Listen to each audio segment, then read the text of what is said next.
হাই friends, কি খবৰ?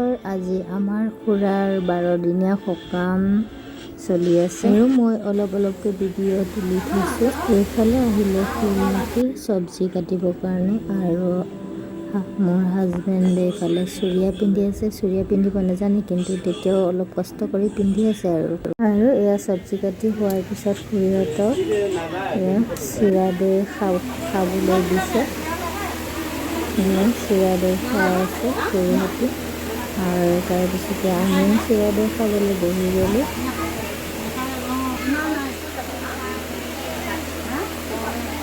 আৰু খোৱা হৈ গ'ল। খোৱাৰ পিছতে এয়া খুৰাই বনাবৰ কাৰণে ৰেডি কৰি আছে। এয়া এইফালে ভাত, এইফালে দালি, এইফালে আলু বনাই আছে খুৰাই।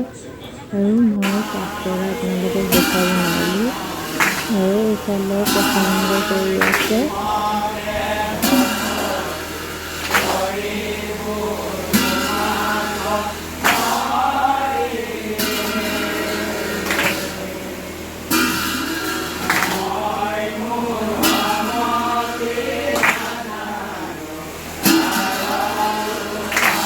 আৰু এইফালে খুৰীহঁতে ভিতৰতে বহি আছে গৰমৰ কাৰণে। আৰু এইফালে প্ৰসাদ বিতৰণ কৰিলে।